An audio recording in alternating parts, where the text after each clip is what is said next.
Bueno, digo, hoy tengo que hacer varios vídeos. Disculparme los seguidores, como siempre os digo, suscribíos, estamos recuperando los seguidores del antiguo canal. Dar las gracias desde aquí a Antonio Soler de Denuncia Social España, que con sus entrevistas está redirigiendo personas hacia aquí. Y bueno, tal como os comenté precisamente en las dos entrevistas que he realizado recientemente en su canal, voy a volver a hablar de Expediente Royola, porque creo que es el origen y la base de todo, y al final va a ser la llave que nos ayude a acabar con los corruptos y con la corrupción. Hoy va a ser un vídeo un poco diferente porque esta vez no voy a hablar de teorías, de lo que yo pienso, de lo que he analizado a través de los vídeos, sino que os voy a enseñar papeles.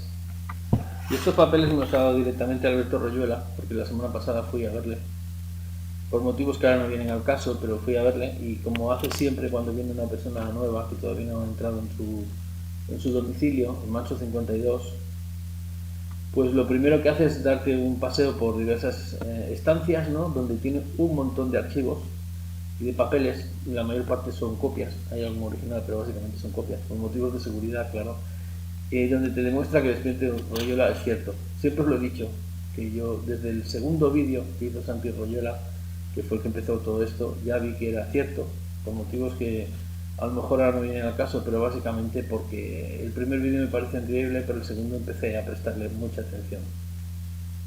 Y bueno, ya hemos llegado hasta aquí.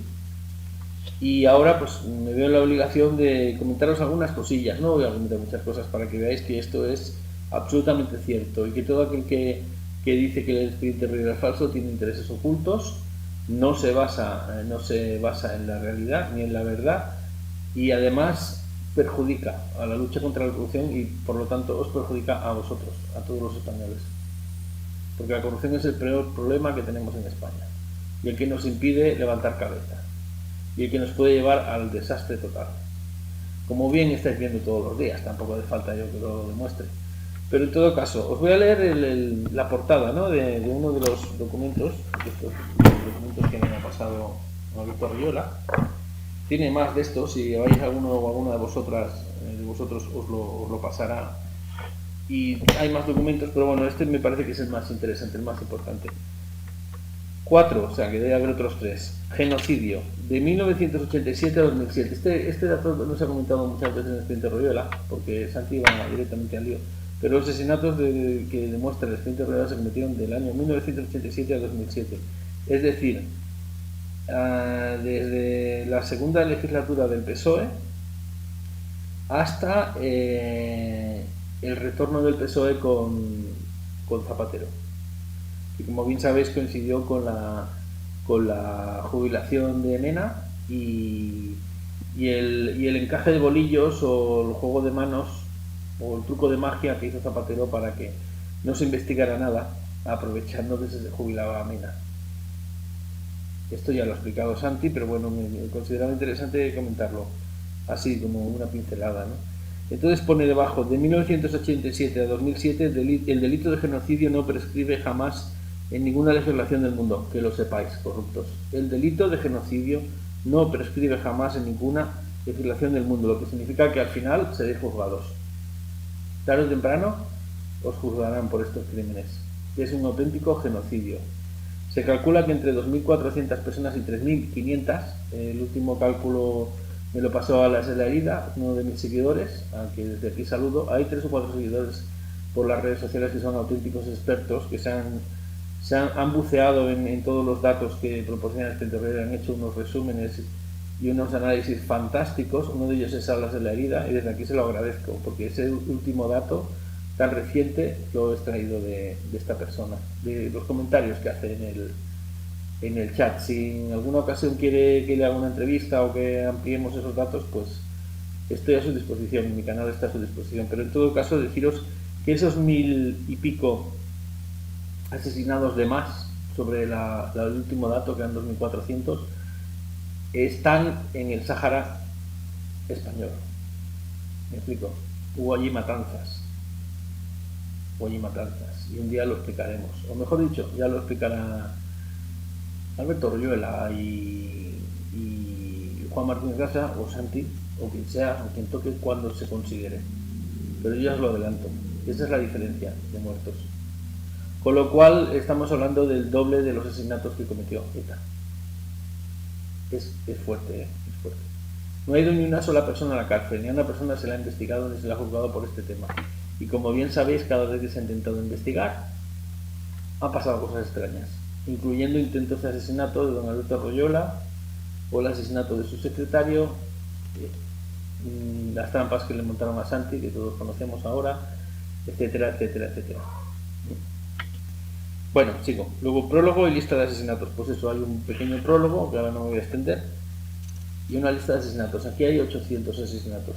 Y por los cálculos que he hecho, un 46% son ordenados por el PSOE, incluyendo los dos asesinatos que ordena Ernest Maragall, que por cierto yo lo ascribía a Esquerra Republicana, pero no, hay que hablar en honor a la verdad, y cuando Ernest Maragall ordenó estos asesinatos estaba en el PSC, era uno de los capitanes del PSC más concretamente. Como bien sabrán quienes hayan estado en el PSC o hayan visto cómo funcionaba el PSC internamente, con familias y capitanes, ¿no? Él era uno de ellos. Y evidentemente el único fallo que habrá podido tener Esquerra en este aspecto es cómo ha podido fichar a un elemento, como un personaje como este, ¿no? Que le va a dar mala imagen, pero por lo demás no, la responsabilidad de Esquerra en este caso es cero, es nula. Y es justo decirlo así. Sigo. Como os digo, el 46% está originado por el PSOE, el 42% está originado por el presupuesto, es decir, quien pedía presupuesto para asesinar a personas. Podían ser empresas, podían ser, bueno, como siempre Roque es la más de oportuno. Podían ser empresas, ya acabo Rocky, podían ser empresas, podían ser venganzas, podían ser mafias, mafias de tipo... No, las mafias están en otro apartado. Las mafias están en el apartado de las mafias, que es como un 5% más o menos. Otro 5% eran asesinatos ordenados por un guardia civil o un policía, no recuerdo bien, que ahora no recuerdo tampoco el nombre, y un 1% o un 0,20% era un asesinato que el propio Mena ordenó para beneficiarse a sí mismo y poco más. Con lo cual tenéis ahí una mezcla entre asesinatos ordenados por un partido político y asesinatos mediante los cuales la organización que había montado Mena se enriquecía de una manera increíble, y de ahí que tuvieran cuentas en el extranjero tan impresionantes, tanto sus colaboradores, el señor Ruiz, el policía, el guardia civil, el forense que lo tapaba todo, el señor Alemán, y los abogados que colaboraban más intensamente con él, y también evidentemente los bufetes de abogados que colaboraban más intensamente o le hacían encargos también a Mena. No eran solo personas particulares, eran bufetes de abogados, eran partidos políticos, eran mafias. Generalmente eran mafias italianas, pero también había alguna mafia más de Centro y Sudamérica, ahí en el ajo, ¿no? Y bueno, se ve que este hombre lo hacía también que tenía encargos de todo el mundo, ¿no? O básicamente de muchos países. También el asesinar, me refiero, y lo de forrarse asesinando. Era una empresa de asesinatos por encargo, básicamente. Esto es increíble, pero es cierto. Increíble, pero cierto. ¿Qué más? Sentencias de fiscales a la carta, esto ya lo han comentado Alberto Royola y también lo comentó Santi en su época, y Juan Martínez Grasa, el prestigioso periodista, como bien dice siempre Antonio, y yo lo ratifico.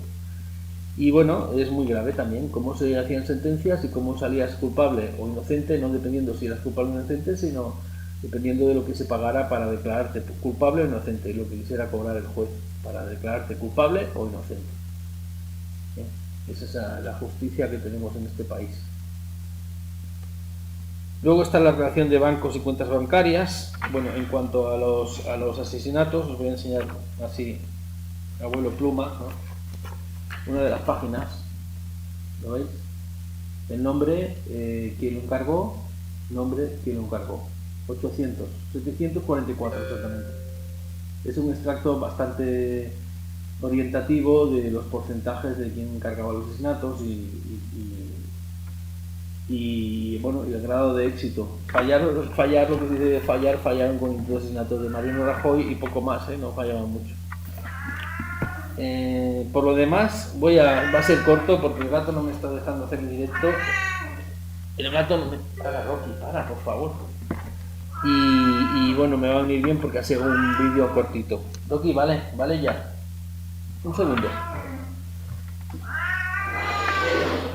Toma.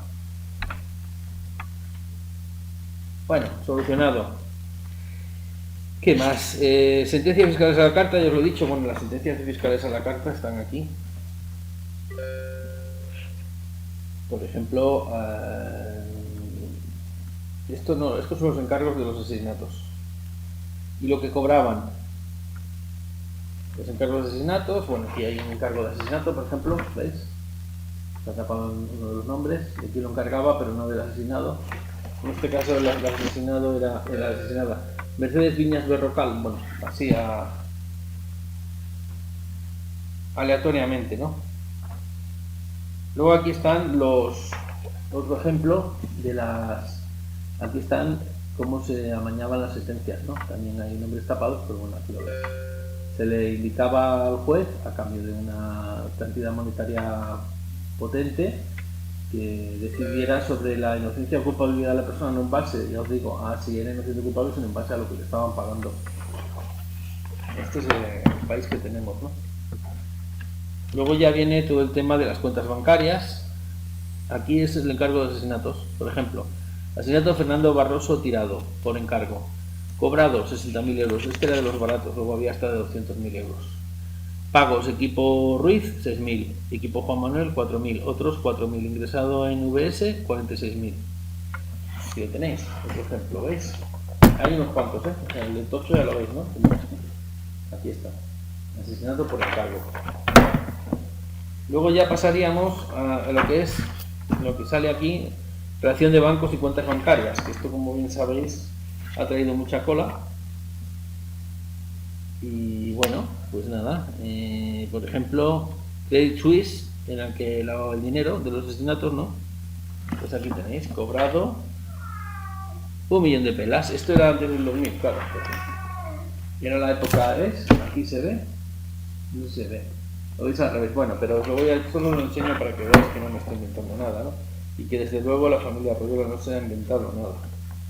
Y por último, tenemos el tema de otra forma de financiación del Partido Socialista, Pueblo Español y Jueces para la Democracia. El brazo armado del Partido Socialista, la justicia, eran jueces para la democracia, porque no eran jueces por la democracia, eran jueces para la democracia que ellos estaban organizando. Un auténtico nido de corrupción y criminalidad, que es la que tenemos, la democracia del régimen del 78. Con la participación más que activa del PSOE y del primer monarca, de Juan Carlos, que fueron los que aceptaron las órdenes de la CIA para vender este país a trozos a intereses extranjeros, a cambio de un montón de dinero. Esa es la realidad que demuestra el expediente Royola. No se trata aquí de decir que el resto de partidos no son corresponsables por omisión, en este caso, por no denunciar esto cuando les ha llegado a todos, o que algunos incluso hayan puesto el caso, pero no en el tema de los asesinatos, sí en el tema de las cuentas en paraísos fiscales. Pero la cuestión de los asesinatos todos han sido ordenados por el PSOE, exclusivamente por el PSOE. Hay un salto ahí cualitativo en la gravedad de los crímenes y de los delitos, ¿sabéis? Si este vídeo me lo tumban, tendremos que agradecérselo a Red Beers, que están haciendo un gran destrozo como mamporreros del poder, en este caso del PSOE y Podemos, del gobierno actual, a través de sus canales de Telegram, donde ordenan censurar vídeos y específicamente cuentas en Twitter, y que aceptan las grandes plataformas de difusión de las redes sociales de una manera totalmente, absolutamente incomprensible, ¿no? Porque no se trata de que hayas incumplido las normas de la plataforma, sino que se denuncia y no comprueban nada y dejan que se cierren esos canales, atentando no solo contra la libertad de expresión, sino contra la propia normativa constitucional vigente en este país, cosa que por otro lado a los políticos no les importa nada violar y usurpar constantemente, ¿no? Y específicamente a los que tocan poder. Así va el país. Por último, deciros que lo de otra forma de financiación os lo voy a leer porque me parece súper interesante. Hasta el final yo lo leo. Y así veréis cómo iba la cosa. Cuando Hacienda ponía una denuncia en el juzgado, esta pasaba, como es lógico, nota a la Fiscalía. Esto de Hacienda lo habéis visto en vídeos recientes, tanto de Expediente Royola como de ACODAP. Entonces, agentes comerciales le ofrecían un acuerdo privado al denunciado o al abogado que le defendía, que pagando cierta cantidad que ascendía del 25 a un 40% de la multa, se libraban de la sentencia de cárcel y de pagar el resto de la multa, ya que dejaban transcurrir el tiempo para que prescribieran los delitos fiscal y penal. Disponemos de datos originales en 2.100 casos de estos. Se ruega consultar al fiscal anticorrupción, señor Carlos Ramos, que pueda dar más información al respecto. Bueno, ¿qué significa esto? Que estos sinvergüenzas utilizaban Hacienda para cuando detectaban que había habido fraude fiscal y habían evadido dinero de España. Hablamos de millones de euros. No hay manera con el gato, ya acabo. Pues lo que hacían era, a cambio de no pagar nada, les pagaban una parte y se lo quedaban ellos. O sea, era la financiación del PSOE. Y también se la repartían evidentemente con los jueces que estaban por allí pululando, ¿no? ¿Cuál era el resultado? Que a Hacienda le llegaban 0 euros, no se recuperaba ese dinero. Y por lo tanto no era solo una evasión, sino que era prevaricación, delito financiero de partido político, delito fiscal, y permitido por la propia Hacienda Pública, y evasión de capitales y todo lo que queráis. O sea, no voy a decir que esto es un narcoestado, voy a decir que esto es un estado de ladrones, en este caso, de ladrones. Y todo ese dinero era el con el que teóricamente se tienen que construir escuelas, hospitales, pagar las pensiones, etcétera. Si recuperáramos todo el dinero que se ha robado gracias al expediente Royola, este país volvería a ser rico. La gente dejaría de tener que ponerse en colas del hambre y se solucionarían, no todos, porque todos es imposible, pero muchos de los problemas que tenemos ahora mismo como país y en las propias familias. Pero eso no va a pasar, porque no van a permitir, ¿verdad? No va a pasar porque no queremos que pase, porque no hacemos nada porque evitar que pase, porque obedecemos y seguimos obedeciendo a estos sinvergüenzas y seguimos votándoles. Por eso no va a pasar, pero si un día dejamos de votarles y dejamos de obedecerles, lo mismo las cosas cambian. Con eso acabo. Podría explicaros muchas cosas más, pero yo creo que os he hecho un buen resumen del tocho más grande que me dio don Alberto Royola. Desde aquí volver a agradecer inmensamente a la familia Royola el inmenso valor que han tenido, la inmensa dignidad y la inmensa coherencia de explicarnos la verdad. Y como digo siempre, tienen un sitio asegurado en el cielo y esperemos que no tengan que estar en el cielo para que se haga justicia, que sea un poquito antes. Y ellos y nosotros, claro. Y la veamos en esta tierra, no en el cielo, no en la otra vida, en esta vida. Nos vendrá muy bien a todos. Nos vendrá muy bien a todos. Y esto también se podría considerar memoria histórica, ¿no? Y resarcimiento de las víctimas. ¿O es que solo unas víctimas son las que se tienen que resarcir a las familias de una parte de las víctimas de este país? Son las que se tienen que resarcir moralmente, económicamente o como haga falta. No, se tiene que resarcir a todas las víctimas. Y por desgracia estamos hablando de 3.500 víctimas de la democracia española, cosa que ni en la peor de mis pesadillas me hubiera imaginado. Yo pensaba que esta democracia era mejor que cualquier otro sistema político anterior, pero está claro que no es así. Porque, entre otras cosas, porque esto no es una democracia, es una crimencracia. Venga, abrazos, otro vídeo hecho.